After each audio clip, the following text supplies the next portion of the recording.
Hello, I'm Merryana Salem, aka Mary. I'm a Lebanese Aboriginal bisexual woman. Hello, I'm Durr-e Haque, aka Deah. I'm an Indonesian Pakistani non-binary lesbian. We are two writers who love movies, television, and books, especially when they're gay. And welcome to GayV Club, where we'll be analysing LGBT texts that we like, that we don't like, and how we relate to these texts as gay people of colour.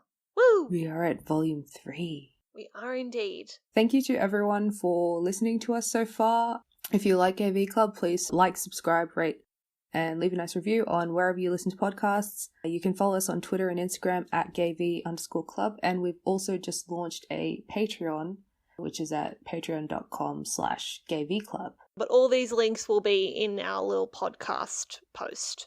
Cool. So, yeah, welcome to Volume 3. I hope everyone is having a good quarantine and a good Ramadan. Yeah, and if you're not having a good either of those things, it's okay, because it's a pretty tough time in the world right now. You don't have to be doing good, but thanks for coming and listening and having a chat in this moment. We appreciate it. Doing this for you guys is really nice as well, for us. Yeah, it actually makes us happy. It makes our quarantine much more bearable. We're looking forward to making this. It's really good to have something to do. So we say that as full-time uni students. Yeah. Who is a uni student these days, actually? But a pile full-time? of rejected emails. Ignored emails. Anyways, this is the first episode of Volume 3, but it's also our 13th episode overall, and we thought, what better way to commemorate that by discussing the 13th Doctor from Doctor Who. Yee! It's my time. For those of you who are cool and have lives and aren't familiar with what Doctor Who is, it's a British sci-fi series about an alien who travels through space and time with human companions and their many adventures. It's the longest running sci-fi series in history. It's almost been going for... nearly 60 years now. Nearly 60 years. It's 57 years right now, 57 years. So the reason that we're talking about Doctor Who on GayV Club is because there's actually a lot in the 57-year history of this show and in the 15-year history of this current version of this show. There's a lot of LGBT representation in Doctor Who, but today we wanted to focus on the 13th Doctor, played by Jodie Whittaker, mostly because talking about all of LGBT representation in Doctor Who is just going to take too long. So we wanted to explore gender today. As we said, this show has a really rich history of LGBT representation. The very first episode of Doctor Who and several episodes of the classic series was directed by Waris Hussein, who is a gay man of Indian descent. That's definitely something that we want to explore in later episodes. But today our focus is going to be on gender, in particular the Doctor's new gender. So Doctor Who is a very unique show in that the main character, the Doctor, is an alien from a species known as the Time Lord. The thing about this particular species is when they die, they can regenerate into a whole other person. So this is why it's one of the longest running series in history, because you can just keep changing the Doctor every few seasons, which is quite nifty, I think. It's one of the strengths of the show. It was initially literally created because they didn't want the original Doctor to be the Doctor anymore. In this sense, Doctor Who is a really great show in that when you get bored, you can shake things up. So in 2017, 54 years after the first episode of Doctor Who ever aired, the show did something that they've never done before, and the Doctor regenerated into a woman. Shock, horror, gasp. So 54 years, 800 episodes, 12 white male actors later, and the Doctor is finally played by a white female woman. A female woman? A female woman. Oh my god. Nothing about this decision by the BBC felt particularly enthusiastic. It was clearly something that they were forced into. They simply caved into media pressures for more diversity on screen. Yeah, they were meeting a trend, honestly. Did you have any feelings about it when Jodie was announced? When Jodie Whittaker was announced? Yeah, as being the Doctor. So I'd stopped watching Doctor Who at that point. I was like, oh, okay, I'm familiar with this lady who was in Attack the Block.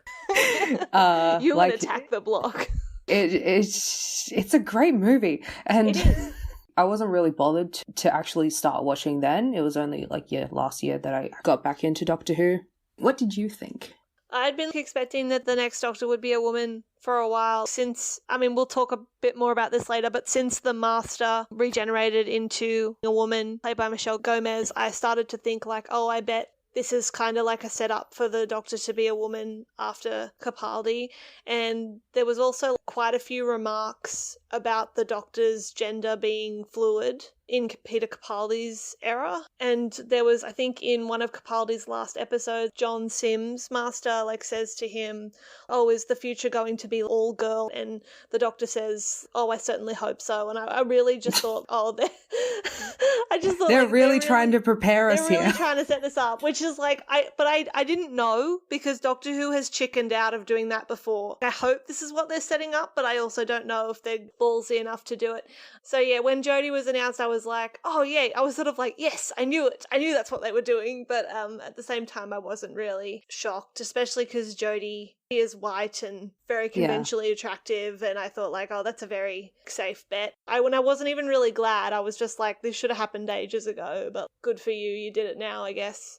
I was more worried about Chris Chibnall as being announced as head writer. So unfortunately, despite the Doctor regenerating into Jodie Whittaker, the showrunner regenerated into another middle-aged white man, Chris Chibnall.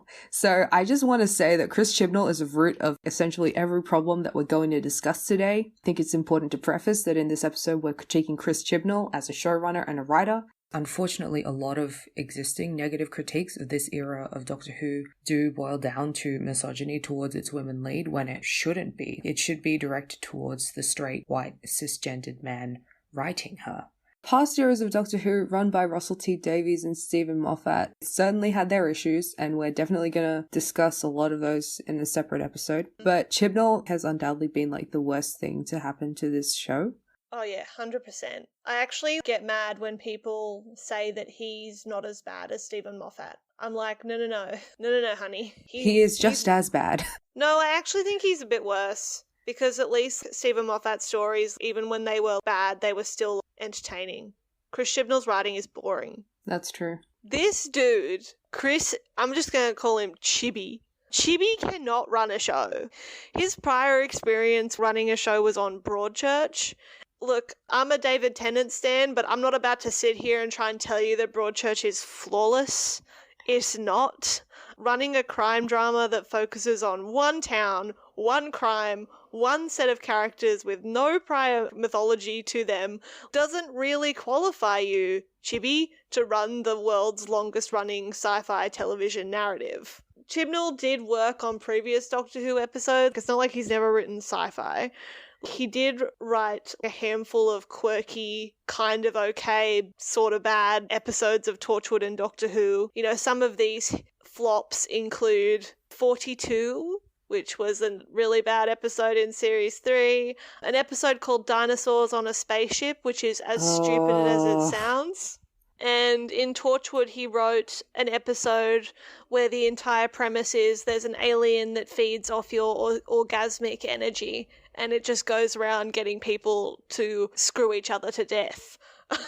That's not even an original idea. There is literally a movie from 1982 called Liquid Sky. The entire plot has ripped from that. Mm-hmm. And if you don't remember these episodes, I didn't expect you to because they're that forgettable. But for some reason, the BBC were like, oh, this dude, yeah, he should run the show now. So when Chris Chibnall did take over Doctor Who, he did a complete overhaul of everything. Basically rebooted into a totally different show. He was very adamant, I remember, that he wouldn't be bringing back old aliens or old companions or anything. Like, he wouldn't be bringing back anything from the show's previous mythos. Not even, like, cool enemies, you know? Not even the cool enemies. Recurring enemies in Doctor Who, and he didn't even want to bring back any of those guys. I mean, yeah, just for season 11, obviously. We're going to talk a little bit later about it. I think the thing that's the biggest ouch is that he got rid of Murray Gold, who was the composer for... Oh, I know. For this series.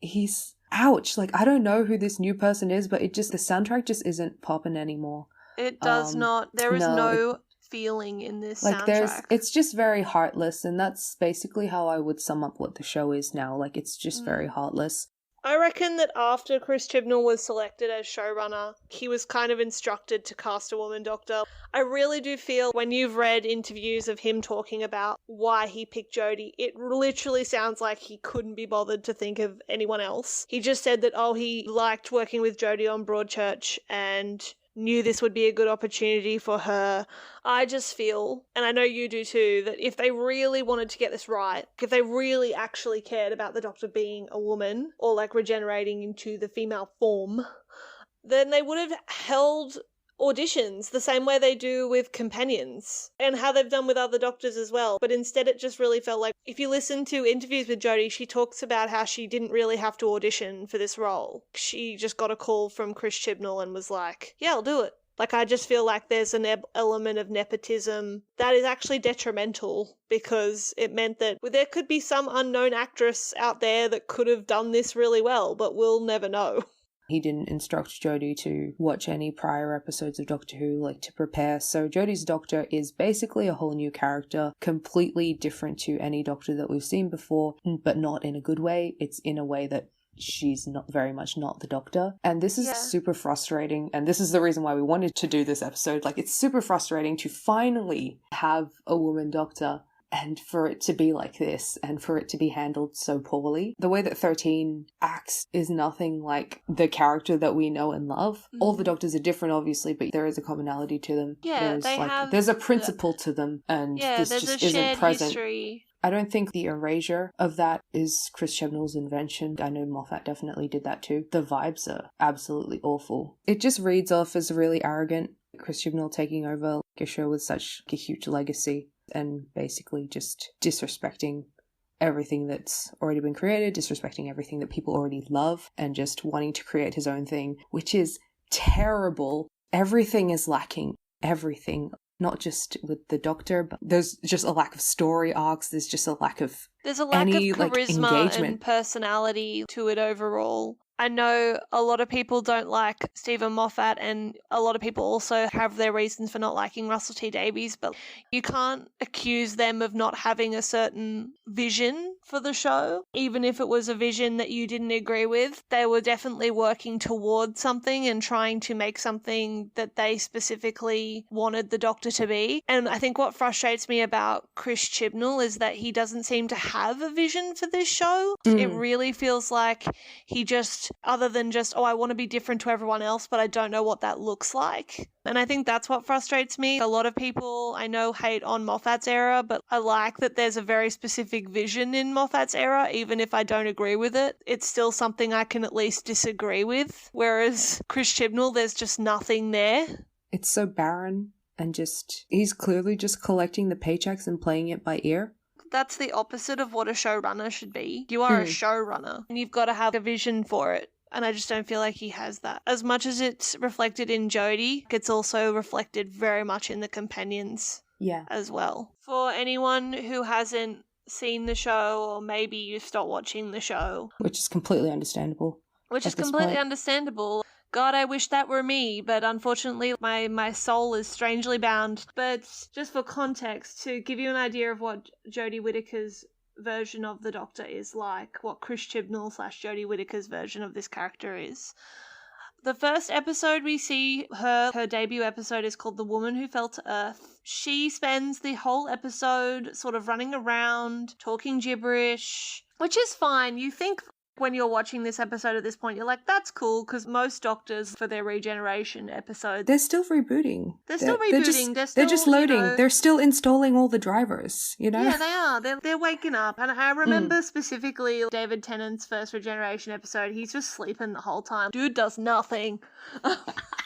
Except wake up and kill a Christmas tree at one point. So yeah, I thought at the time, that's okay. This first episode is usually, the Doctor's first episode is usually like this. You know, it's usually the Doctor fumbling around trying to figure out their identity. Can take 1 or 2 episodes for you to fully to be like, oh, okay, so this is who this Doctor is now. But that doesn't really ever happen with Jodie's Doctor. She constantly feels to me like she's in that very early post-regeneration phase of, I'm just going to fumble around, rambling, not really knowing what's going on, and that's actually my whole personality. And she, because I think partly because she has a lot of companions, she's often not the person in charge of a situation. She's often just there to explain things. I feel like a lot of the time Jodie Whittaker's Doctor is just an exposition machine. And not in an interesting way, just in a, oh, the Doctor knows what's happening here, we will get her to say that, and then the companions can do the work. But yeah, she's very much got the personality, and I'm not saying this in a mean way. She very much has the personality of a children's television show host. Yeah. Like, it's very much in that vein of, I am here to fill in the exposition points. I am not here to be a fully formed person. Yeah. With flaws. To this day, Jodie Whittaker has been the Doctor for 2 seasons, and there's really only 1 or 2 scenes where you see her get angry. And even those scenes, they're nowhere near the caliber of emotion that male versions of the Doctor have gotten to express. I just feel like she's very much stunted in a very gendered way. Yeah. Would that be accurate? Absolutely. So, like, with Chris Chibnall, he's given this chance to reboot the whole show, and that's fine. Like, generally when there's a new Doctor, there's kind of a soft reboot of the show anyway. People who are just joining in can just join in and not feel super lost. But Chris Chibnall, I just think it's quite interesting. I just think it's funny how just finally we have the Doctor who is a woman, and suddenly she behaves like this. Suddenly she stops being the Doctor. Suddenly she's so passive and just nothing like the hero that you've kind of grown to love. And it's so cowardly of a man to write this. First and foremost, I believe that if you wanted to actually get this right, if you actually wanted to have a woman playing the Doctor, this iconic character that's been around for 50 years, that obviously a lot of people are very attached to the whiteness and the maleness of this character. If you wanted to really do it right, you should have gotten a woman showrunner to handle this, because Chris Chibnall, yes, he's untalented, but he's also a man. I feel like so much of the problems that come from this is that he just doesn't have the empathy or the foresight to do any of these things that a woman writer would do. It's been over 50 years, okay? Over 50 years of this character being a white man, going around behaving like a white man. And it's one thing it's just shocking to me, the way that this sudden shift, even though we're supposed to treat it as a big deal, that the Doctor is now being played by a woman, that the Doctor is gender fluid, that this regeneration is a woman. It's so weird that we're supposed to think of it as such a big deal, but we're not actually shown the impact of that in the story at all. There's no nuance to it at all. It's just, oh, we're a woman now, but also it's really strange just the way that suddenly there's this huge shift in the character. And it's weird because we're not really shown the full extent of what that means. We're not shown that change in any way that is meaningful. No. In fact, it's very much trivialized. Yeah. The Doctor is just a very active, opinionated hero/menace who's, running around, taking names, saving people, not saving people. Sometimes making very, very terrible, not very good, bad decisions. I feel like Chris Chibnall is aware, now that people are watching a woman lead the show, he thinks that people don't want to see a woman doing any of these things that the Doctor is doing. And, he's correct in that people are obviously awful and sexist and don't want to see a woman having any autonomy in the same way that the Doctor does, and having the audacity to exist in such an authoritative, confident way. Yeah. But it's really sad that he's actually given into that and just completely changed the entire character and the entire show for that. He just simply was not equipped to do that. And, as I stated, I do think you should have chosen a woman showrunner. There's a lot of things that frustrate me about this Doctor. So many. Unfortunately, I feel more negatively towards this Doctor than I do positively most of the time.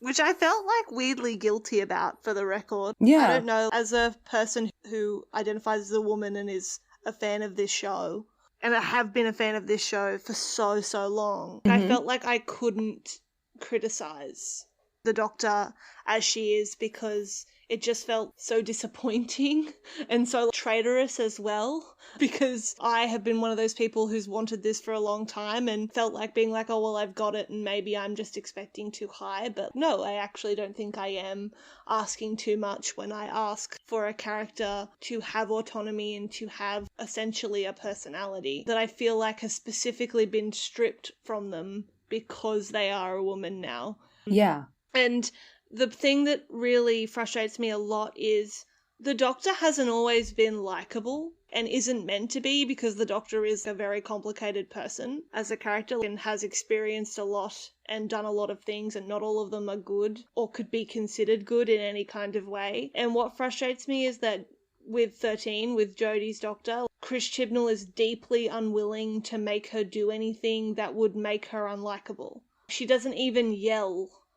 She doesn't even get mad. She's always this caricature of this TV show host that's likable, that says funny things, that's always got a funny, quirky one-liner to say. She never does anything that's questionable, and even when she does do things that are questionable, which we will we'll get talk to that about at some point, it is very much not framed in a way that is meant to treat it like that. It's very much framed as like, look how cool she is and look how great she is. There is never any point where I can relate to this character anymore, because she's supposedly just so flawless in a really bad way, in a way that, in a way that no one is buying it.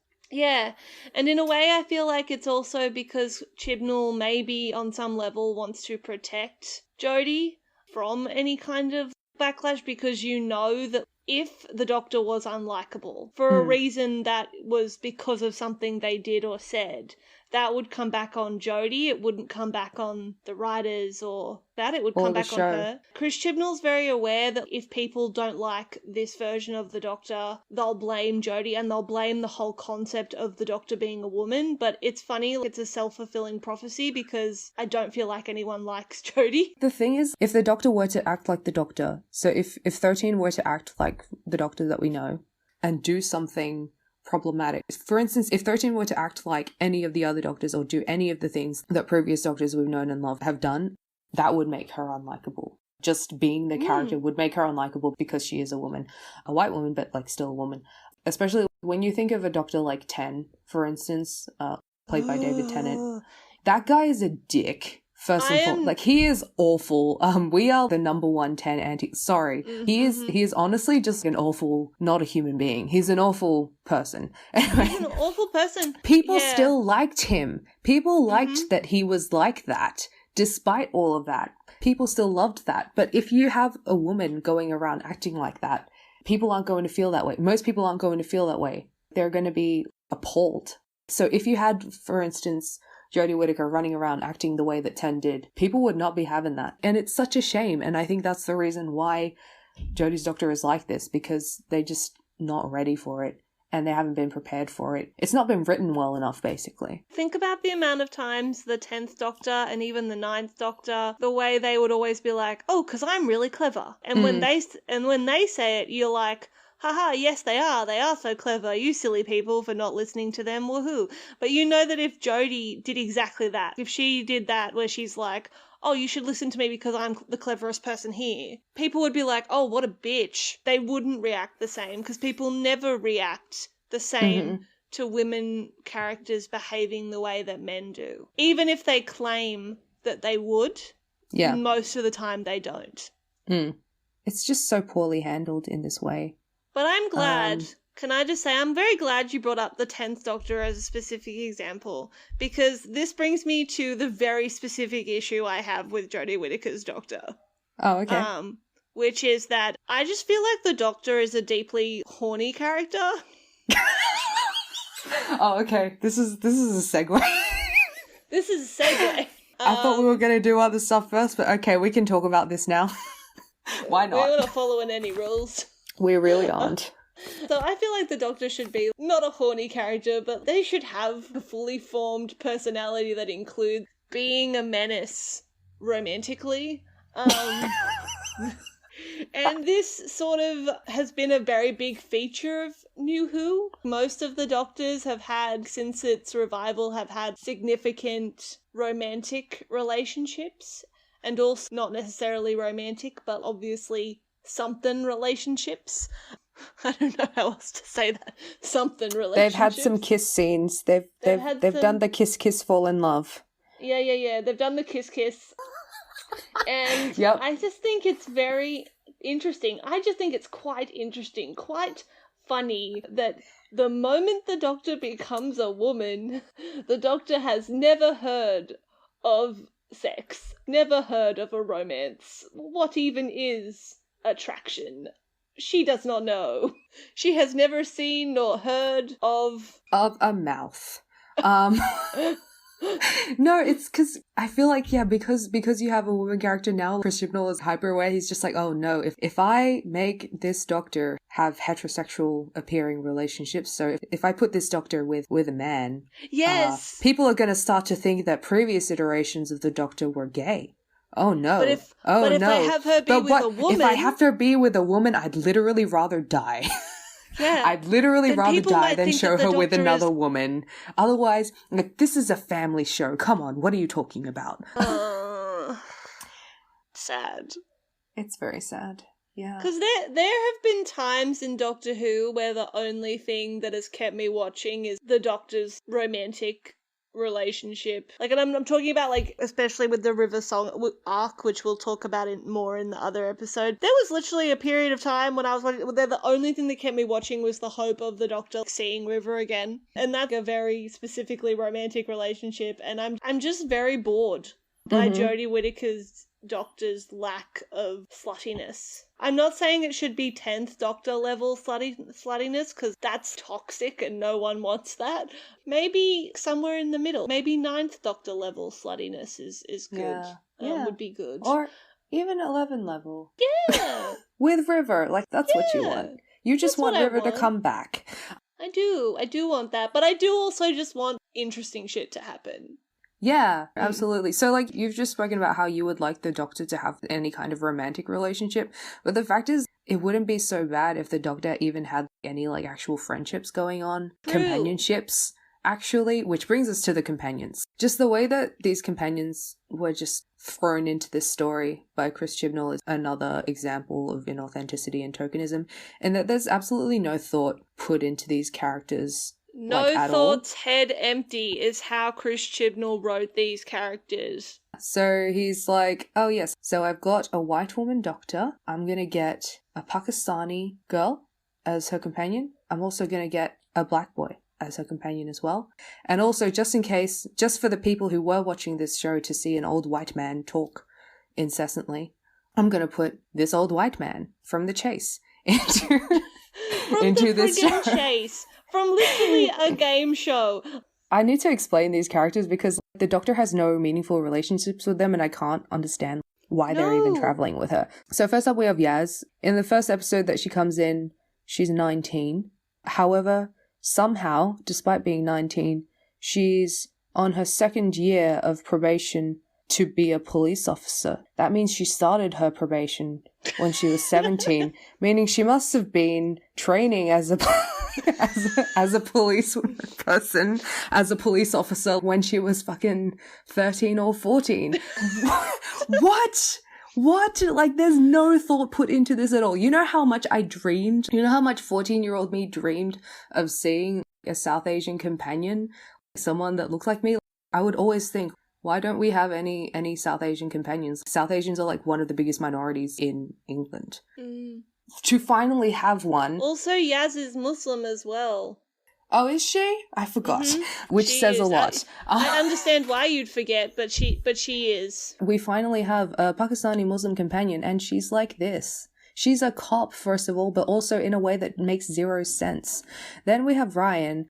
Ryan knew Yaz from school. But he wasn't even friends with her, like, he just knew her. It's not even they had this pre-existing friendship that connects them, which frustrates me. It's literally like, oh, we were in the same class. So Ryan is 19, he can't ride a bike because he has dyspraxia, which is a developmental disability that affects coordination and fine motor skills and stuff like that.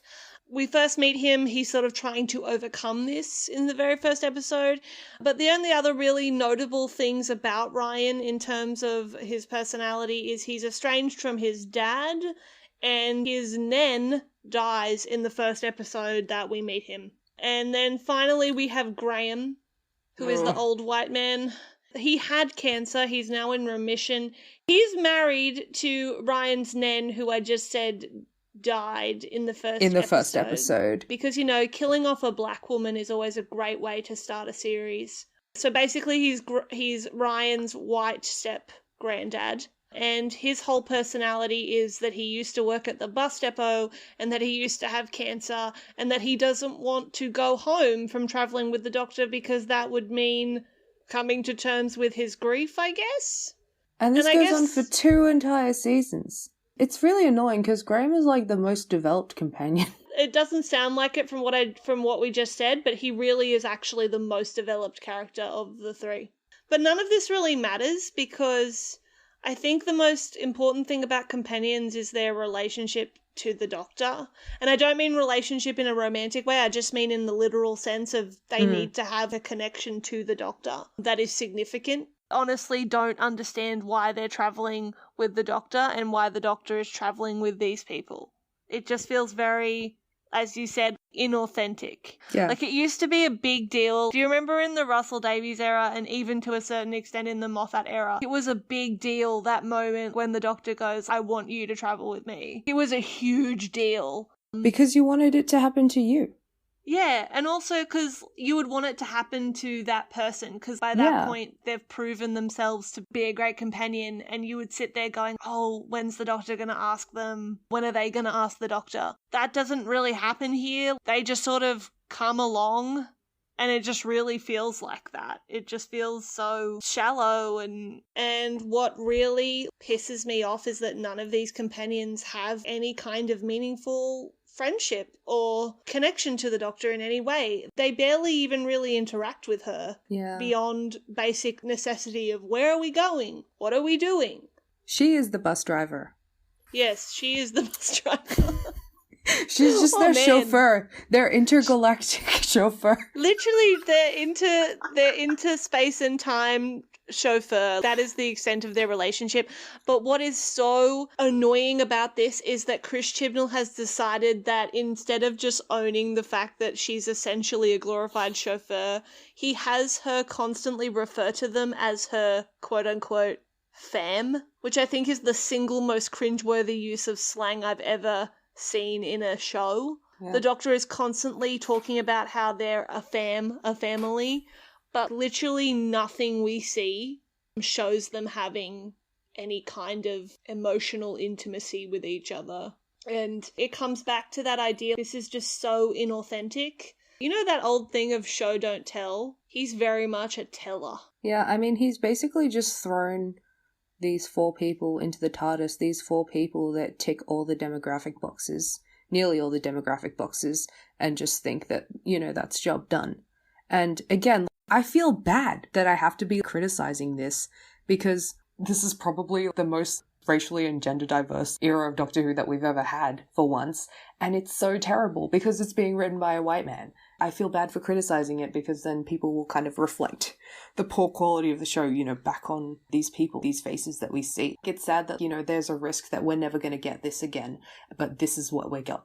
I actually hate not liking this show this much because I've always loved this show, and to dislike it as much as I do at the moment is a very foreign feeling to me and not one that I enjoy, because Doctor Who has always been such a great source of joy in my life that to have it be this thing that I'm constantly frustrated and disappointed with doesn't feel nice. I don't enjoy it, and I hate that it's on the surface it would seem like it's everything that I've ever wanted it to be, but when you just scratch that surface, there's literally nothing underneath it. There's no effort. Ugh.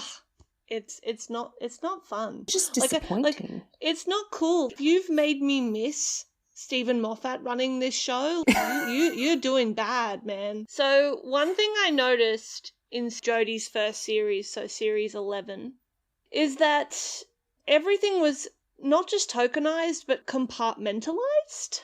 In this very strange way of Chris Chibnall decided he would dedicate one episode to each companion's, I don't know, marginalized identity, in a way. And then once that episode had been done, they never speak about it again. Like Glee. Like Glee, oh no. That's like the worst. No, That's so actually, sad. Glee was a little bit more ongoing and integrated than that, so Okay, ouch. well, that's real bad. Another thing to make you sad. Anyway, continue. So in Jodie's first series, and not only does he do this with the companions, he also does this with the Doctor herself. There's an episode called, I think the first one that comes up is called Rosa, and it's an episode about Rosa Parks. And I think this episode is very interesting in the sense that it is the most... It was written by a black woman, so I don't want to say that it was without intention, because it definitely, I could see the intention of trying to do something really good, but ultimately it just amounted to this very strange passive episode that felt like a Wikipedia page. And it was essentially to be, oh look, we're aware that the Doctor's white, we're aware that these companions are not white, and we're specifically aware that Ryan is black. But it's very strange in this episode that they chose Rosa Parks. Especially because these people are British and they don't even go anywhere near British civil rights. Super weird. There's especially a very weird line where Yaz is like, Rosa Parks fought for civil rights so that I could be a policeman. What? What does that even mean? Like, okay, first of all, like, this is... Rosa Parks is American. It's so crazy that a British show... Actually, no, it's not crazy that a British show would totally ignore British civil rights movements and, like, try to pin racism and the origin of racism on America and forget everything that Britain has done. As if, like, British colonialism isn't the source of America's racism issues with race. It's a truly strange episode. The only thing that I could say that I remotely was impressed by in that episode was the Doctor acknowledging their privilege, which was something that I'd never really seen before. There's been episodes in the past, I think it's worth mentioning, there have been episodes in the past where companions of colour have expressed concern for their safety because they aren't white, and the Doctor and because they've travelled to, like, a period that is quite dangerous for them. You know, there was violent racism rampant everywhere, and this has been met with different reactions from the Doctor each time, varying from complete apathy to being a good friend and being like, oh, don't worry, I'll make sure you're okay. But in this episode, at least the Doctor says very clearly, oh, I'm going to be fine in this time period, but you guys won't be. I just found that to be a very significant moment for the show, but that's really the only moment I think has any feeling behind it. Yeah, but also, like, it's totally buried by just the shitstorm that was that episode anyway. Yeah, that's true. And all the terrible problematic things about that. And, you know, literally the next episode, or I don't know if it's the next episode I think it's like one or two episodes later. 1 or 2 episodes afterwards, there's an episode called The Demons of Punjab that's supposed to be centered on Yaz. Yaz wants to go and meet her grandmother back when she was in Pakistan. And so the TARDIS, being the TARDIS, obviously situates them in the most inconvenient day possible, travels them to the 15th of August, 1947, which is the partition of India. So Yaz gets to meet her grandma there, and she finds out that actually her grandma was previously married to a Hindu guy. And this is like the most apolitical take on partition that I've ever seen. This episode does absolutely nothing to acknowledge anything that the British had a hand in this completely, like, tumultuous time in history. I hated watching this episode so much because, like, it just infuriated me in how passive it was and how much it very deliberately avoided talking about British colonialism in the way that the Rosa Parks episode also very adamantly avoided talking about British racism. To present these issues in such a sanitized and apolitical way is just so unhelpful and, in fact, like, very revisionist, I feel. Because, like, the way that Doctor Who's episodes, especially the episodes set in the past, are very much framed as educational for kids. That's kind of the appeal of the show, is you learn things and you have fun. You go in the past, oh, there's some aliens, but also you learn things about actual history. That's what all the episodes set in the past about Doctor Who. Yes, It's history and science. That's what Doctor Who is all about, basically. And I just think it's very dangerous to be having these issues presented in such a sanitized and apolitical way, presenting them in a way that isn't meaningful at all, but also for Chris Chibnall to expect being credited for being progressive, for actually including on these issues, but actually he's done nothing for them. And it's very harmful the way that he's portrayed these things. Back to the way that it's just super tokenistic and inauthentic because he's only kind of doing this so that people will congratulate him for being so progressive when he really fucking isn't. The third tokenization episode Of season 11? Of season 11 is the Doctor, in case you don't know, is a woman. And being a woman, don't know if anyone's aware of this, you do experience a certain amount of misogyny and sexism. Really? Yes. Most people who walk around with a body that is read as being female know this because we experience it our whole lives. And not, however, Jodie Whittaker's Doctor. She only experiences it in one episode. 8 episodes. It takes 8 episodes for 13 to experience misogyny. Yeah, I should say to experience obvious misogyny. So in this episode, she goes to 16th century England. King James, who is played by Bicon Alan Cummings. Yeah. It's honestly like one of my favourite performances ever in Doctor Who. He's so good. In this episode, because they are in Witchfinder, England, and the Doctor is a woman, you put 1 and 2 together. The Doctor experiences this aggressive mistrust from all the men in the episode because she is a woman with all this knowledge, and it becomes almost violent when she is nearly killed in one of, what are they called, like witch trial tests? So she's almost drowned as a result of this. Of course, this is misogyny in its most ultimate form. Chris Chibnall is telling us directly, in case we didn't know, that this is misogynistic, this is bad, trademark. And there's a lot of lines in this particular episode where the Doctor says, "Oh, I never had to deal with this when I was a man." And even the way that it is handled in this episode it's just very much, oh, well, we're going to deal with this here and then we're never going to bring it up overtly again. As if women don't experience overt misogyny in every period of time that's ever existed. Not just in King James era England. It's the only episode where the Doctor is frustrated by her gender. It's the only episode where the Doctor is deliberately forced to play down her authority and her knowledge because of misogyny, not because of any other reason. And there's nothing wrong with that necessarily. It's just the fact that it's the only episode where this happens. It's crazy that it took 8 episodes. 8 episodes for the Doctor to experience misogyny, and she's experiencing misogyny in King James era England. And it kind of reminds me of how in Stranger Things season 3, the character Nancy is being harassed by her bosses at work, and the audience is supposed to act like, wow, this is the first time she's experienced sexism. When actually it absolutely isn't. Nancy has been subjected to sexism like since the very first episode of Nancy Stranger Things. has dealt with sexism literally since minute 1 of her time on screen. I mean, I could talk about sexism in Stranger Things all day. Being told like this is actually what sexism is, like, not the sexism of the men who have been writing these characters. No, like that's nothing. That's not even sexism. What? That's just plot.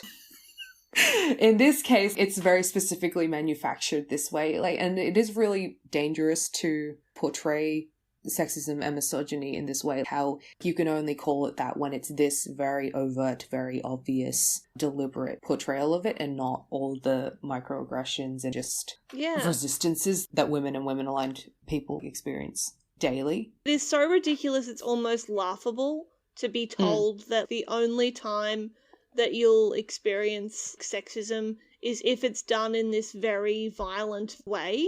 In a very violent, very primitive way as well. But the craziest thing is, in Doctor Who, and this is something I've noticed with Jodie's Doctor specifically, and it makes me very uncomfortable, is just how often she is choked by people, which is just, that's very specifically because she's a woman, and like the amount of times this happens, I think it's about 8 times. And I feel like that is a form of very gendered violence that she experiences, but the fact that that is never portrayed that way, it's portrayed more like, oh, well, this is just someone roughing the doctor up. Yeah, but also you've never seen this happen to any other doctor previously. I actually can't recall anything specific. Maybe 1 or 2 instances, but otherwise, no. Not on this level. You've never seen this level of violence inflicted on the doctor while she's talking to do this, and it's never portrayed in a way that is misogynist, because I feel like Chris Chibnall, he thinks he can get away with it, and he has been getting away with it because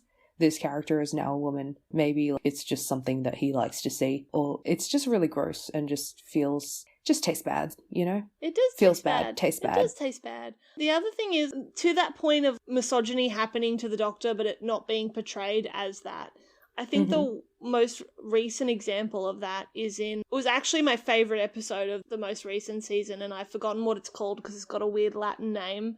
But anyway, it's this episode where the doctor and the gang land at the house where Mary Shelley and her mates, Lord Byron and whatnot, it's like the night that she actually came up with the idea for Frankenstein.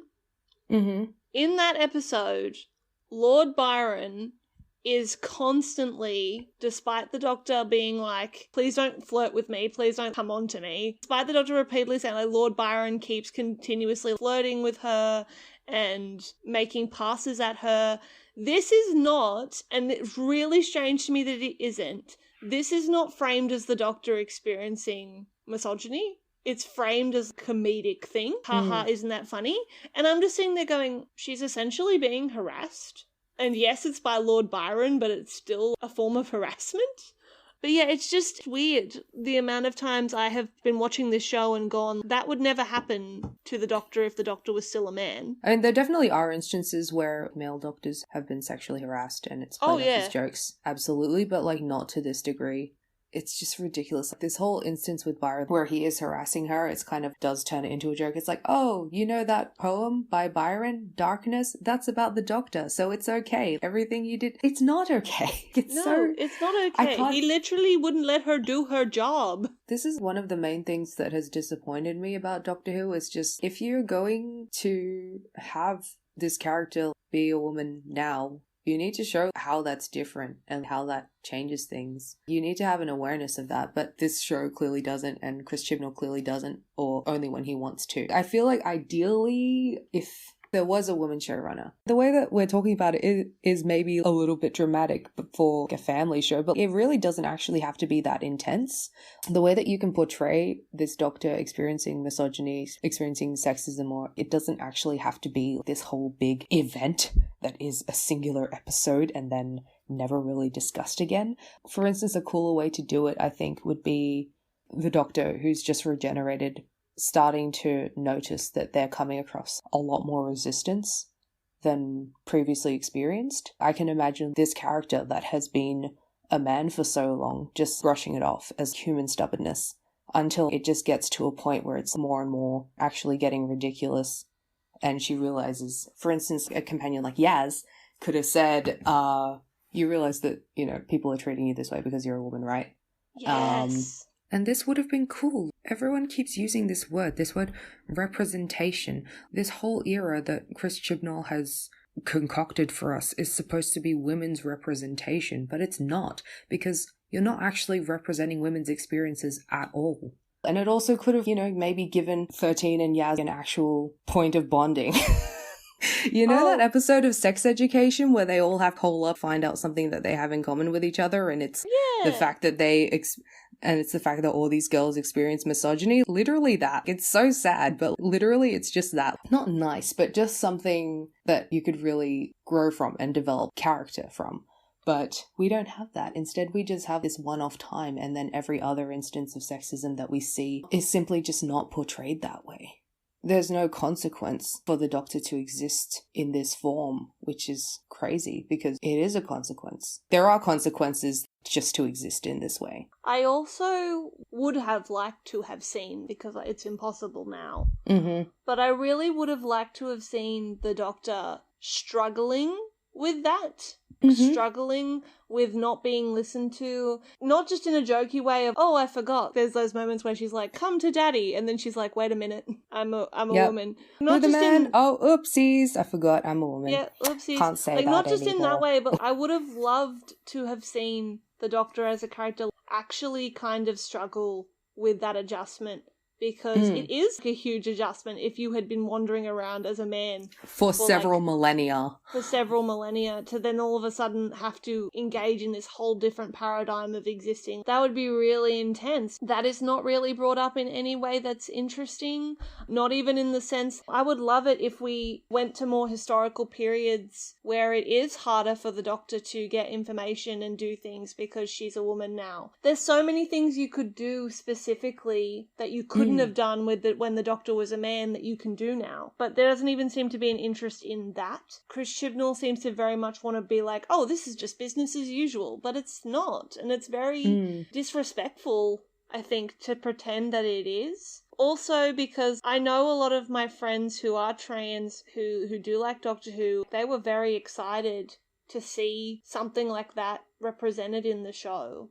Because I was excited to see something like that represented in the show. To have it brushed aside is really, it doesn't even make sense, among other things. I feel like, especially because of kind of the reluctance of the BBC and, you know, those powers that be to make the Doctor a woman after all this time, potentially if the Doctor were to, after spending millennia as a man, if the Doctor were to regenerate into a woman, would that Doctor be trans? That's like a question that I had. They could have. Actually, like with that, they could have made the Doctor trans in that Doctor trans in that way. But they didn't go with that. They instead went with gender fluidity, which is also cool. But with that gender fluidity, it's kind of only ever treated as a joke. And it also completely disregards just how masculine the Doctor is as a character to begin with anyway. It's very interesting that Doctor Who has, in previous years when the Doctor has regenerated, done things where the show has sort of gone in on what does this particular regeneration mean? I remember when Capaldi became the Doctor, there was, within the episode, there was a whole-ass discussion about his age, which I didn't think was a huge deal. But the episode itself is very much acknowledges this thing in a very philosophical way of, well, what does it mean? Even in David Tennant's first episode, the regeneration is considered on a deeper level. How Rose is sort of, I didn't know he could do this. He never told me, and I don't know if I can trust someone who does this. It was very much taken very seriously. And I think it's very strange that, you know, we've had lots of regenerations where regeneration is considered a lot. It's very weird. Like, very seriously. Yeah, it's very seriously considered, very thoughtfully considered. Even, you know, in instances like Capaldi, where I don't think it really needed to be. No. To suddenly be like, oh, well, we're not going to really consider this. It doesn't need to be considered at all. Arguably, this is where it probably needed the most consideration. Absolutely. That it had had before, because it's not just gender fluidity or being trans. Regeneration must be very traumatic because the Doctor has no control over it. They don't get to pick where they end up or who they end up being. It would be pretty traumatic. First of all, you die, and then you wake up in completely different body, and you're just expected to keep going. That would have been really interesting for the Doctor to sort of be like, oh my god, this is a body I've never had, and this is extremely scary, and I don't know what to do. And that could have been, like you said, a really interesting dynamic then to have a female companion, because all of a sudden the Doctor has also got to think about female companions in a way that they've never had to think about before either. Oh, you're right, this is hard kind of thing. Like, but yeah, like, you're right, I was a dick. And realizing, oh damn, I've been really mean to people. But none of that happens here. And it just feels such a disappointment, such a waste. Such a waste. And I think the main problem is that Chris Chibnall kind of treats, if you were to portray it like in this serious way, no, this is a family show. No, this is a kids show. We can't deal with all this, which is absolutely bullshit, because Doctor Who isn't just a kids show. It's supposed to be something that appeals to all ages. Mm-hmm. And I think that's the major problem with this era of Doctor Who, is that with Chibnall running this show, is that he doesn't realize who Doctor Who is for. Because Doctor Who is supposed to be for everyone. Not everyone, obviously. Supposed to be for all ages. It's all ages. You know, It's all all ages. ages, all genders. But he seems to think the way that he's been carrying on, I've decided that he's almost convinced that this is just like a kids' show for primary school children, which is why the show has basically been dumbed down in this way, and why the Doctor as a character has been dumbed down, not dealing with anything meaningful. When actually the audience absolutely has the right to expect something better, something more complicated, something more nuanced from this show, because this actually is quite a complicated show, quite a complex show, even though it is fun. You know, that's the beauty of it and why we love it. Chris Chibnall thinks that this is a kids show, but also he has no idea how to do a kids show because he's only ever created adult content, and adult content that is quite terrible anyway. Legit, like the way that the show, all the episodes set in the past, is supposed to be very educational but very passive. It's done in a way that's very immature, in a way that's, oh, okay, we're going to teach you this information. Hello kids, today we're going to learn about partition, but not really. You're not ready for all the horrors of what the British did. Oh, hello kids, we're going to talk about racism and Rosa Parks today, but you know what? Let's not actually explain, especially because, you know, this is a British show, primarily to British audiences. You know, let's not really explain to British kids the actual effect of racism in their country, or the effect that racism their country has had, because, you know, they're obviously not ready for that because they're kids. Oh, hello kids, you know, today we're going to talk about fucking climate change, but also no, we're not going to talk about that. It's just, you know... Hello kids, today we're going to talk about depression, but also we're not going to fucking talk about depression at all, actually. We're just going to talk about it being like being vaguely sad. It's so stupid. This is such a stupid, immature show that it doesn't trust its audience at all. It's directed at kids and kids who they think are dumb. It shouldn't be, and it's very frustrating. As I've been saying, biggest disappointment of this era is the way that the target audience has changed, but also, you know, not really to a real target. No. But in a way that we as young adults have outgrown this show. We can't actually relate to it anymore, I don't think. Not to this current era. It can absolutely be saved, I think. Possibly. Just not with Chris Chibnall. Like, I think someone else should be taking over. I don't think we've mentioned this before, but Doctor Who actually has the lowest ratings that it's ever had since the 80s. When it was first cancelled. When it was originally cancelled. Yeah, when the original show was cancelled. So I hope that the BBC wakes up and realizes, hey, this guy has done no good to this show. The ratings have dropped immensely from what they were 7 years ago when the 50th anniversary comes. Even Russell Davies and Stephen Moffat, when their ratings were at their lowest, were nowhere near as low as what it is now. It's such a confusing show in that we don't know who this show is for, because this show has kind of just become something that's, I don't know, the source of Chris Chibnall's paychecks, and that's it. That's who this show is for. I also think the ugly thing that Chris Chibnall has done in way of alienating the audience as well is this feeling of he's trying to one-up you, but in weirdest ways on things that you don't need to one-up anyone on. The way that he made it that, oh, actually the Doctor has been a woman before, you just didn't see it. Can we talk about season 12 now? Yeah, we can. Yes. Okay. So, around when I was 15, 16, like whenever like season 8 was, I stopped watching the show because it was simply bad, because Stephen Moffat is terrible. I started rewatching the show again last year, and I started actually seeing the new episodes.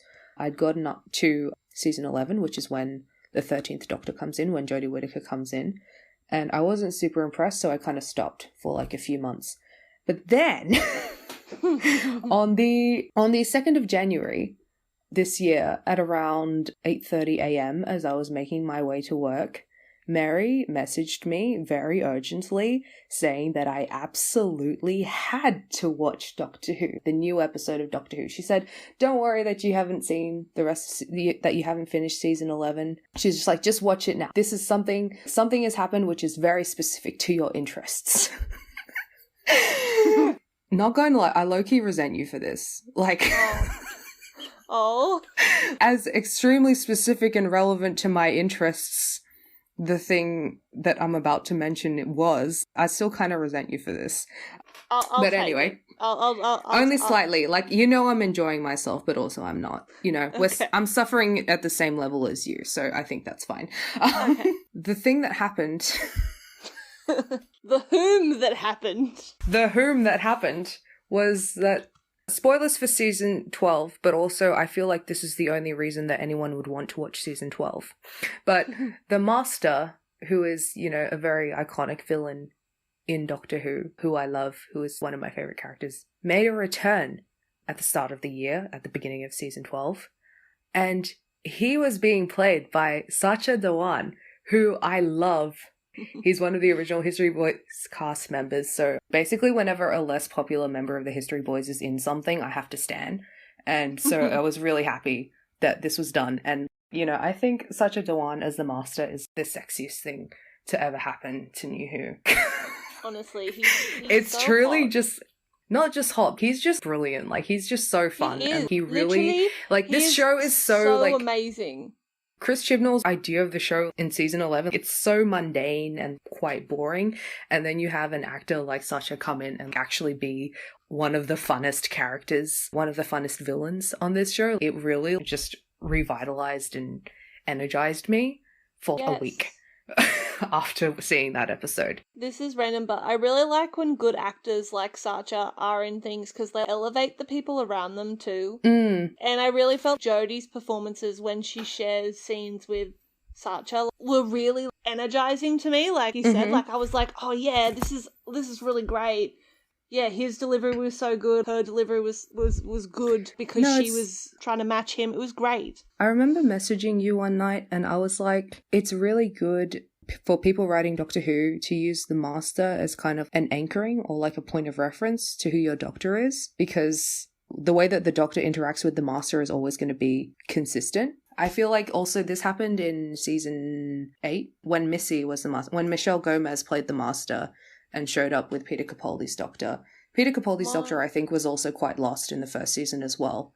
But I think the great thing about the Master, and when the Master shows up in situations like this, when the Doctor is like this, is you may not remember who you are, but you do remember how much you hate me. And that's that's what I love about the Master and about that dynamic between the Master and the Doctor. So yeah, I was very happy to see this. But also, some things happened that I'm very unhappy about. Can I talk about this? Yes. Okay. So, because I am a fool for this show, I love it very much. I watch it like as soon as it comes out. And there is a specific moment in this show that I think in this recent season that happens between Jodie as the Doctor and Sacha as the Master that I find to be, and I've watched a lot of this show. I've watched a lot of it.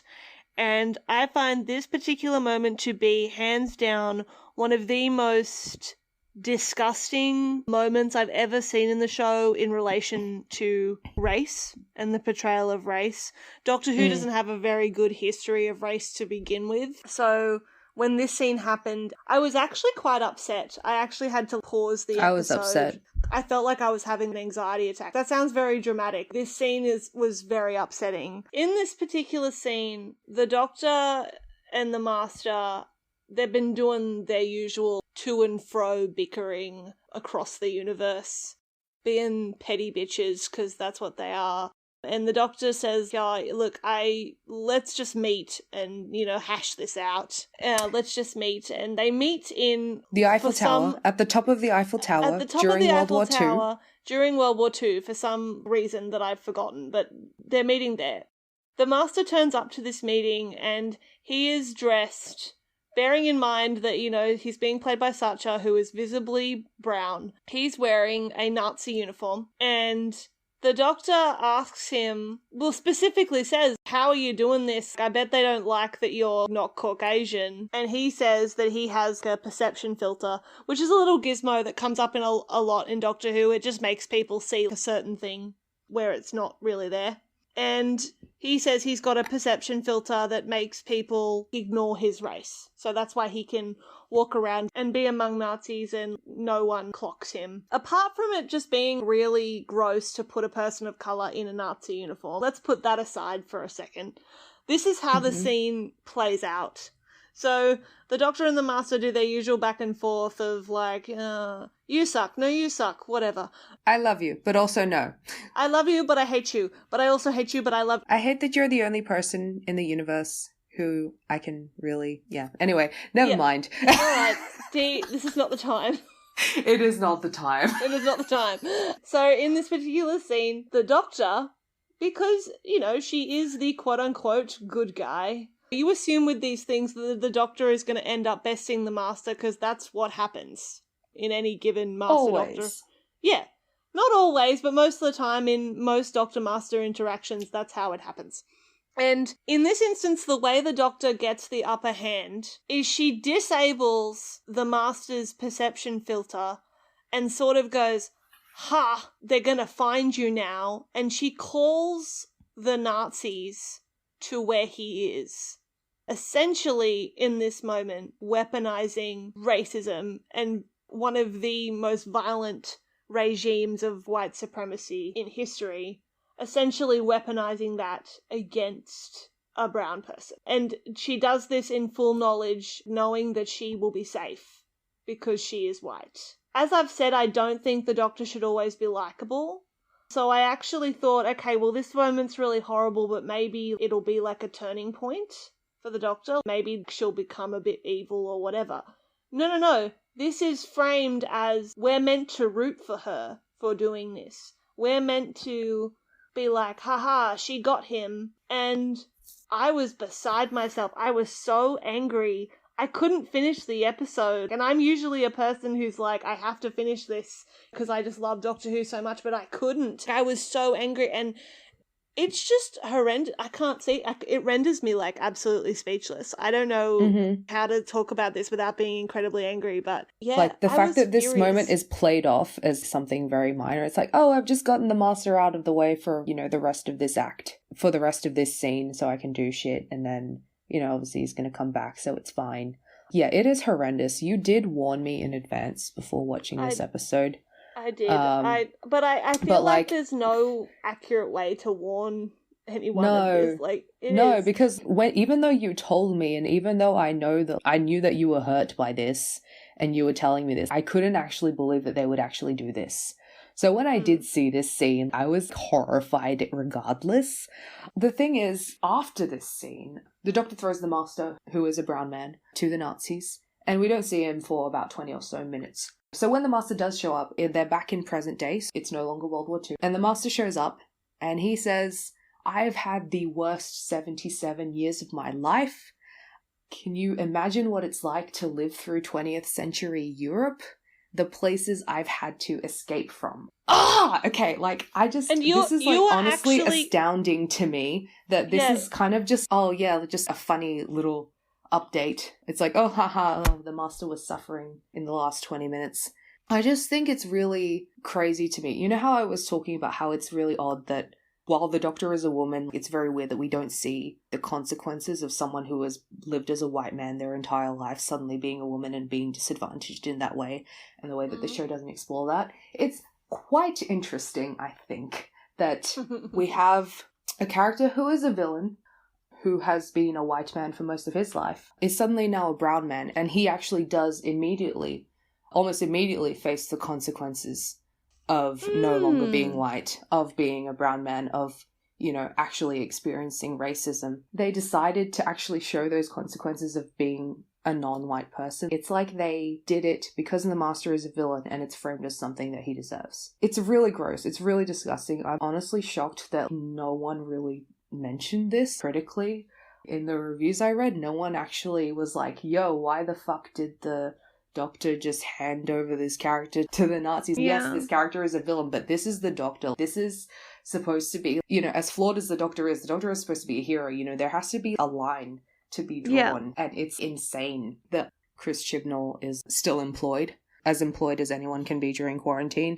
It's like a very specific fear of mine, I think, because I am white passing. I often find myself in situations where I'm privileged enough to not be clocked as a person of colour, and there have been situations in my life where I've been very grateful for that because I have felt unsafe. But this scene where the Doctor exposes the Master as a person of colour when he's been essentially, in a sci-fi way, but, you know, still a way, passing as not a person of colour, for her to expose him and for him to be put in prison, put in internment camp, whatever Because happened. she knew what would happen to him. Yeah, because she knew what would happen to him. That is a very legitimate fear that I have had in my life. You're hiding your brownness for safety, and the fear that someone is going to expose you is very scary. It's not a gotcha moment. And it sure as hell shouldn't be portrayed as empowering to the person that does that to a person of color. So yeah, I don't know. It was a very upsetting moment, and I'm still not really ready to not kill Chris Chibnall. When I see Chris Chibnall, it's on site. It's on site. Absolutely. I am so angry by this. It's mean, unbelievable. As a person of South Asian descent who is very visibly South Asian and could literally never be mistaken as anything but, as someone who has wanted to see more Asian representation in Doctor Who, and to finally get this companion Yaz, and also this master, played by Sacha, it's so disappointing to finally get that representation and to have it. You have one character who is extremely bland, and you have another character who literally is punished for existing in this context, for existing in the context of this show, existing as a brown person. I probably sound very dramatic, but also this is an actual thing that happened on a beloved kids/family show. It was treated like a victory for a white character, and it's just insane to me that it happened, that it was allowed. I can't believe that it was allowed. This happens in episode 2 of season 12. It stained absolutely everything, every interaction afterwards, as good as those scenes were. It's very disheartening and very upsetting when a show that you really love... When a show that you really love says that they don't give a fuck about you, basically. That they don't give a fuck about people like you. And something that's ultimately very disheartening about this decision as well is I am almost confident that Sacha's master, and also the previous regeneration of the master played by Michelle Gomez-Missy, were literally test dummies to help prepare the audience for a change in the Doctor regeneration. So the master is the only other Time Lord character that we see in Doctor Who, because they are the only other Time Lord left other than the Doctor. For instance, when Michelle Gomez was the master and, Stephen Moffat decided to name her Missy because he is the worst, I'm almost 100% certain that the master, as well as a character that, drives the plot, was also used as a test dummy for the audience to prepare them to say, oh, hey, it's very possible that this character, who you've known to be a white man throughout the 50-year history of this show, may actually not be a white man in the next regeneration. They might be a white woman. And so that's what Missy is. And literally after we see Missy, the next regeneration of the Doctor after Peter Capaldi is Jodie Whittaker, is a white woman.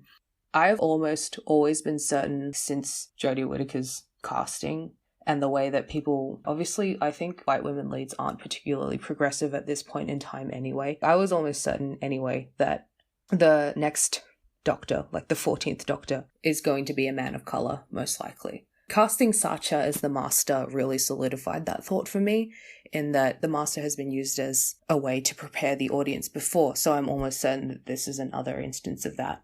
The decision to actually have this disgusting scene in Doctor Who where the Doctor weaponizes racism against a person of colour is very distressing, especially because I'm almost certain the next regeneration is going to be a man of colour, and it really doesn't reassure me that it's going to be handled well at all, given how not just the way that the shift from the Doctor being a man to a woman has been treated, but also the way that this show has decided to deal with characters who have changed race. Or just the way that this show has treated people of colour anyway. It's not even that I think that moment absolutely couldn't happen. Like I've said, I do think the Doctor should do questionable things, but I think whenever they do those things, it should be framed as this is a questionable, possibly bad thing. Yeah. It should become a focal point for that Doctor's growth to deal with the consequences of that. It's a pretty cold, racist and horrible thing that the Doctor did, and the reason I'm so mad about it is, of course, yes, I'm angry that the Doctor did it, but just it was never dealt with. It was never framed as bad. It didn't become a thing that the Doctor had to work through. The Master didn't even hold her accountable for that. which, you know, I just think is a mark of the fact that a white man was writing the story. That could have been like a possible way. The master could have been like, I can't believe you just did that. You're literally like, on you're my supposed level. to be the good one. You're supposed to be better than me. Yeah, you're supposed to be better than me. You're supposed to be the good one, and you just That's did like this. your whole thing. I actually think that moment, it could have happened in a way that would have been not good, but compelling for the Doctor's character. But instead it was done in this horrendous way where it was treated as business as usual when it's not. Yeah, we were upset. We were not happy. I want Chris Chibnall fired. I want Chris Chibnall I'm shocked fired. that he isn't. Also, like, he's probably not going least- to be fired because of the ratings. He should be fired for this. This is the biggest reason that he should be fired for. Yes. Chris Chibnall, he couldn't even stick to the conviction of this Doctor being the first female Doctor. He couldn't even do that. Rather than owning that, he is actually completely decided to alter the Doctor's entire mythology. He didn't want to have to acknowledge the Doctor that we have now as the first female Doctor.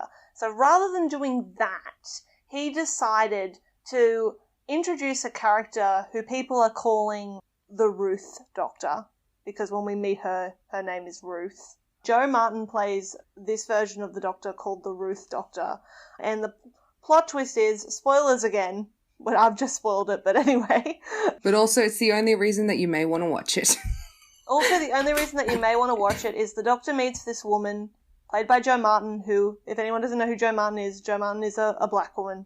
And turns out that this woman is a previous version of the Doctor, previous regeneration of the Doctor that the Doctor can't remember. That 13 can't remember. That 13 can't remember. And this builds up into the eventual realization that the Doctor, their whole history is a lie. What they know about themselves is apparently a lie, and there's actually been lots of different versions of them, and they actually have an unlimited amount of regenerations. Because get this, they are the first Time Lord ever to exist, and their DNA was spliced into the other Time Lords, giving the other Time Lords their power. This thing called the Timeless Child. My favourite moment in Stranger Things is when Nancy is really drunk, but you can tell that actress has never been drunk and she's just trying to do her best impression of a drunk person. And she's like, this is bullshit. That was my whole entire brain cells. That's what they were saying in that exact way when this was revealed. And not because you can't play around with the Doctor's mythology. Bitches do that all the time. That doesn't matter. It was because it was done in this very specific way, because Chris Chibnall wanted to be like, oh, well, actually, I believe that the Doctor's been a black woman before, and I believe that the Doctor's been all these different ethnicities, all these different races, all these different genders. You, the audience, just didn't see it. And he has the Master reveal all this to the Doctor, which is also a personal pet peeve of mine, because the whole point of the Doctor and the Master, just as a side note, is that they have the same origins and that they are the same person that went two different ways. They are two sides of the same coin. So by introducing this idea that the Doctor's actually a super special, awesome, timeless child, while the Master is just a measly, normal old little bitch, completely ruins their dynamic, among other things. But it also is just so spineless. Chris Chibnall couldn't even own that his Doctor was the first one, which I think is just really stupid, because why wouldn't you? I know it's a stupid thing to brag about, but if I was the head writer that had brought in the first female Doctor, I think that looks good on a resume, but instead he wants to be like, well, actually, nah, it's not that special, actually. And I feel like it just plays into that whole thing. He really wants to trivialize this. He doesn't want to treat Jodie's Doctor in any way that's special, because it's easier for him to do that rather than actually write anything meaningful for her. He literally thinks it's easier to rewrite the whole show rather than write her in a meaningful way. Rather than write her into the show. Yeah, it is. Truly, because he's just that untalented. He is just white male mediocrity at its finest, which is to say at its worst. At its worst. It's not even mediocrity, it's just bad. It's just bad. Yeah, I think we actually watched that episode together, didn't we? We did. I remember seeing you go through all the emotions. Mm-hmm. And I got to see you go through all the emotions too. The 7 stages of grief. I don't know. I remember us watching that together and being like, okay, even if you have decided to, to completely alter the Doctor's origins, this doesn't actually affect her in a bad way. I know. It was so funny the way that she's just, the master is just like, oh, Doctor, you didn't know this, did you? Meanwhile, that's my master impression. Meanwhile, the Doctor's like, no, I can't be. It's so funny. I'm like, bitch, he just told you that you're immortal. He just told you that you have infinite reach. Like, you literally can't die. I would literally be like, okay, then kill me. You cannot kill me! I am unkillable! Honestly, it was so funny. But it was funny in a bad way because it was like he couldn't because even it was get that framed right. Like, he couldn't even get her reaction to this. Also, can I just say that the way that we're supposed to treat this complete overhaul of everything we know about the Doctor as some grand metaphor for British colonialism of Gallifreyans being colonizers and ruining the lives of one singular person, as if of course this is a sophisticated metaphor for the horrors the British committed on the entire world, is such bullshit. I cannot believe Chris Chibnall is trying to take credit for that. It's executed so stupidly. I cannot believe you put those words into Sacha Dhawan's mouth. It's especially ridiculous seeing fans actually validate this bullshit. Seeing fans who are super into Doctor Who don't want to admit how bad it's become, how immature it's become, actually eating this shit up and being like, oh wow, this is so metaphorical. Casting a man of South Asian descent, Sacha Dhawan, to reveal these things is so metaphorical to the British Empire. Oh my god, this is so amazing of Chris Chibnall to actually handle this topic head on in Doctor Who, when actually he didn't handle it at all. Takes like these are like you're trying to find something meaningful and something you actually care about, things you actually care about like colonialism, in a show that simply doesn't deliver that kind of content for you anymore. If anything, I think Chris Chibnall has actually made a complete joke out of colonialism. This show already has British propaganda running through its veins. It's not just Chibnall's era. So it's insane the way that this change in mythos is supposed to reflect this greater thing, this greater issue, but it's done again in a way that's extremely superficial, apolitical, and sanitized. Also as if it's something that's ultimately not that terrible after all anyway. The only victim in all of this is the Doctor, the timeless child, one single person. 13 spends the last half of the episode talking to herself and trying to wrap her head around all this. And then after half an hour, she has this realization, oh, you know what? It doesn't matter. All this is a lie. All this doesn't matter. All this supposed horror and trauma that happened to me, which I don't remember, affects nothing because I'm still me. I'm just gonna, I don't know, pull my socks up and get on with my life. I just have to be I don't know. I just have to, have some fucking moxie. And I don't even know where I'm going to with this anymore, but it's so stupid. You know what? I don't know where I'm going with this because fucking Chris Chibnall doesn't know where he's going with this either. My favorite moment in that episode is when Sacha Dhawan is like, I didn't know any of this. Did you know any of this? No, we fucking didn't. No one knew any of this, not even Chris Chibnall. I have all my favourite scenes in that episode are just him and her interacting because they both, he's so good and because he's so good, she's actually doing some acting. I don't think Jodie Whittaker is a bad actor, it's just she's given such garbage material. Yeah. That, she doesn't actually get to have fun with, so when you have an actor like Sacha around, he does elevate that. But no, what I was going to say before that is that I really don't, the way that Chris Chibnall dangles Jo Martin's version of the Doctor, the Ruth Doctor, dangles her in front of us as this carrot of, I'm so cool, I'm so woke, look at this, we've had a black woman Doctor, you just didn't see. But the white feminism of having Jodie in whatever, it's a scene she's trapped in her own mind space or whatever. Mm-hmm. And just the white feminism of her sitting there being like, I don't know what to do, I don't know who I am, whatever the frig she's whining about in that scene. And then the Ruth Doctor appears to her and is like, bro, why are you whining? You're still yourself. And Jodie's doctor is like, oh yeah. And it just feels icky because why are you just using this Ruth doctor, this version of the Doctor who's a black woman, and all you're doing is using her to prop up your white version of the Doctor that's white, and it's not even good. It's not even fun. It's really annoying to me because Jo Martin's Doctor is so cool. I just need to say this. The coolest. Jo Martin's Doctor is her character design. The Ruth Doctor character design is so cool. When she actually, breaks the glass and, remembers who she is and stuff, like when she shows up, it's the coolest freaking thing and is literally all my dreams of what I wanted the Doctor to be. As if you were to cast a woman as the Doctor, her glasses, can I just say, her glasses are insane.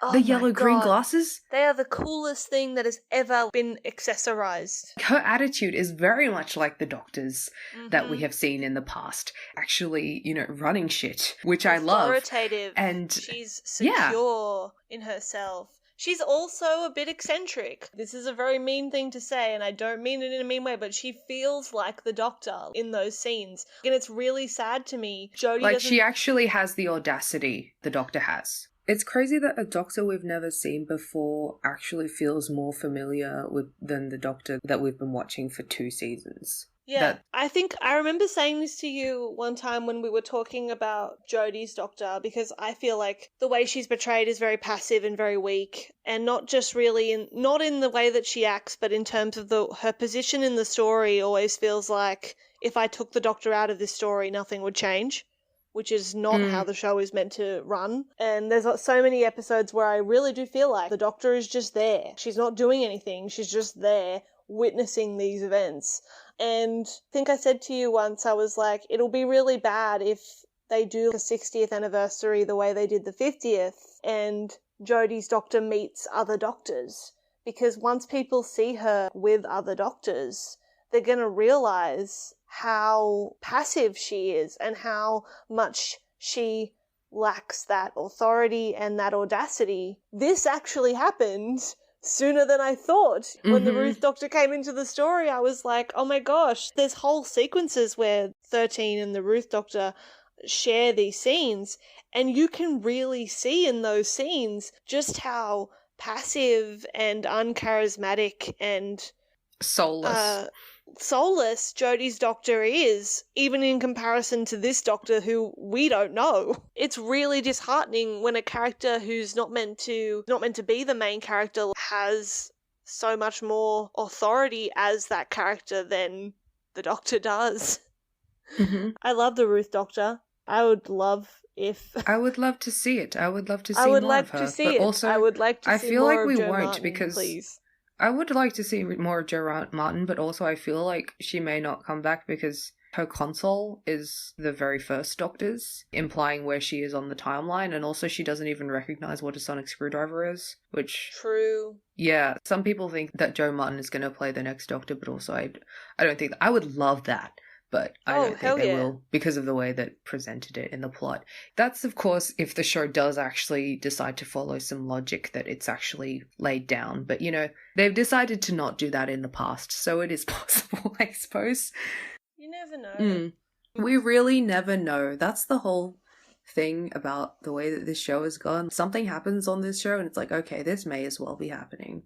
Can I just say though, that's very high key why I love this show. Yeah, it is why you love this show and why people love this show, but also I don't mean that in a good way. It's become in a bad way. No. I knew you meant it in a bad way, but the nugget of truth in what you're saying, in this show anything can happen because literally its premise is that anything happens anywhere. Yeah, anything can happen in all the time and space. This started to be very heavily emphasized in Stephen Moffat's era, in that, never apply logic to this show, never apply reason or anything that you knew, because you can't apply logic to this show, because anything can happen. And that just kind of led to the show being a lot more careless and stupid and bad. It's a two-edged sword with this kind of issue. There's a fine line. I guess with this benefit. I more meant is that the premise is that anything can happen, but out of that anything, only specific things happen. I think the way that Chris Chibnall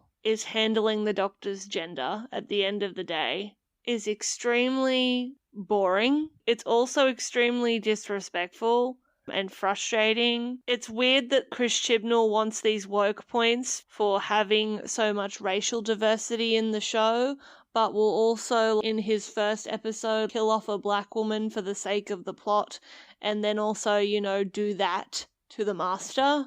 Those are the things that make me think he doesn't really care. He just wants to look like he cares. And I think fans of the show, and also the people who are making the show, they deserve better than that. I agree with you. I think if you have a Doctor who is a woman, then the showrunner should be a woman, or in the very least, the showrunner should have the level of self-awareness to be like, right, I am going to run this show, but obviously I can't, I need help, and hire a lot more female writers. Mm-hmm. That have actual input and actually get to do character work on the Doctor and not just plot. There actually are quite a few women writers in these last 2 seasons. I can't deny that. And that's good. But also their perspectives are never utilized in a way that's meaningful. Yeah, you can tell that Chibi is very much over their shoulder, especially in the second season with Jodie. A lot of the episodes, even if they're written by a woman, are co-written with Chris. There's that hashtag own voices. It actually is that simple though. If you are writing a Pakistani companion, you need to consult Pakistani writers and creators. And not just for one single episode where you specifically direct them to never mention anything about colonialism in an episode about the fucking partition.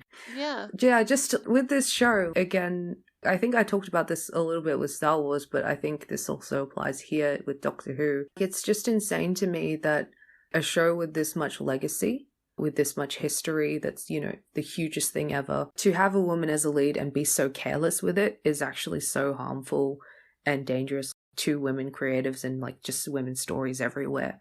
Because when you fuck something like this up, something like this, something as big as Doctor Who, it's just really disappointing, and we should be expecting better from this.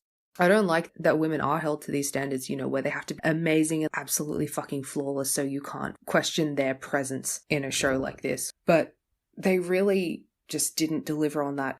When you see a failure like this, when you see a failure like Chris Chibnall's with 13-0 of Doctor Who, it just makes you weep because you know that this is just pushing back women-led stories when they should be progressing, because you're giving them such a bad example of why this is not good. Other than the drop in quality, again, the ratings are bad. This isn't even making money, which is the bottom line for these productions. It's insane and just very disheartening to see it this way. It could possibly even be cancelled because the ratings are incredibly bad. Doctor Who is incredibly expensive to produce, being a sci-fi show. And also, apparently, the government wants to privatize the BBC. So I don't know how much they can keep going like this, honestly. There absolutely needs to be a change. I feel like the coronavirus is going to actually impact this a lot, and because obviously production on everything everywhere has stopped. Yeah. And I feel like what will happen, because the BBC are really digging their heels in, they don't want to cancel Doctor Who. It's such a huge legacy, as you said. They don't really want to do that again. I think that's a huge part of the reason why it hasn't been cancelled, is simply because the BBC are like, this is such a huge show for us. Feels like an admit of defeat that maybe they don't want right now, especially because they're fighting not to be privatised. But I think it's going to be very interesting to see what happens post-coronavirus, whether this show survives. I think a lot of production companies, because they've lost so much time and money as a result of the virus, they're going to just be cutthroat and be like, well, this isn't making us money. We are so far behind schedule and budget and everything that we can't afford to make things that we know aren't going to bring in revenue, so we're just going to can it. I'm very interested to see what happens to Doctor Who post-corona.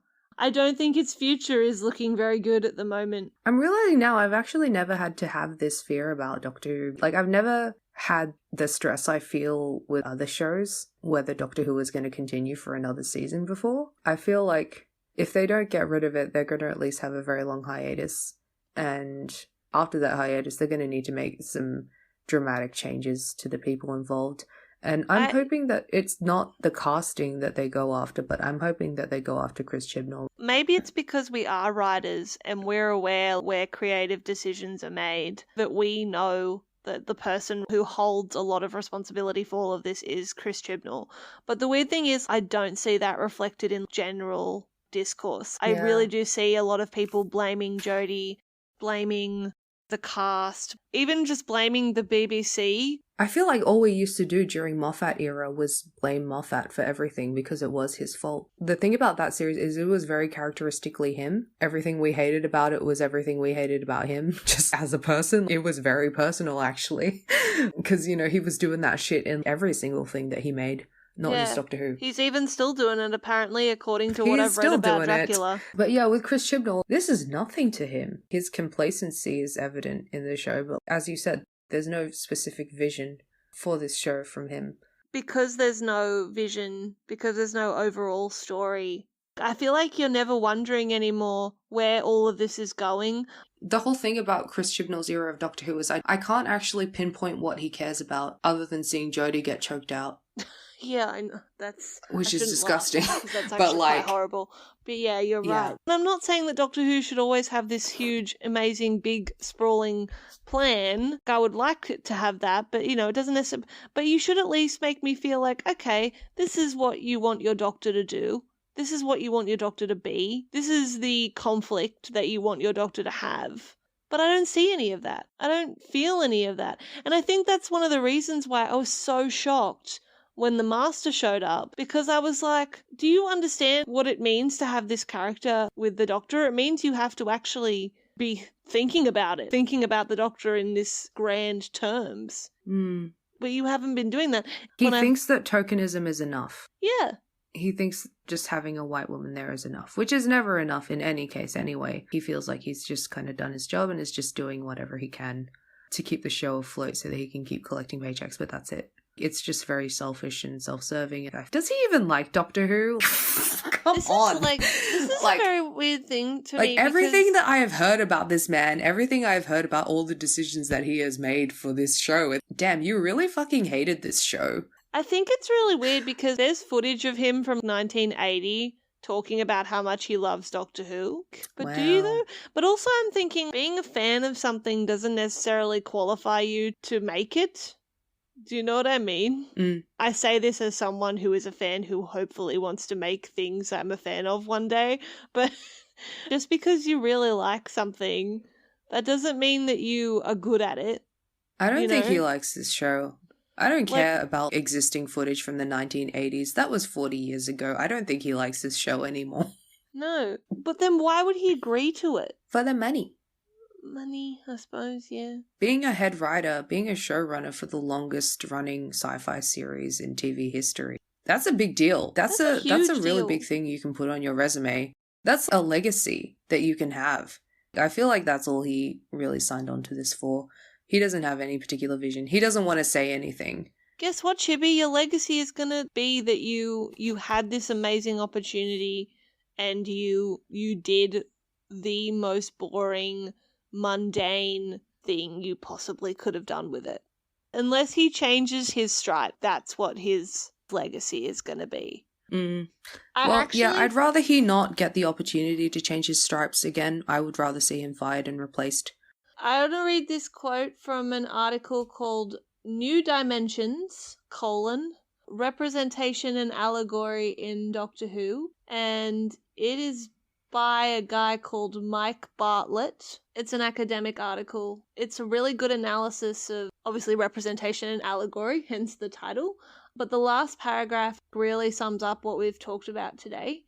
And it is, in his reluctance to allow the Doctor to fulfill a more complex role, Chibnall appears to have, for very progressive reasons, inadvertently created the most conservative take on the character to date. Of course, there's no reason why having a female Doctor requires such an approach.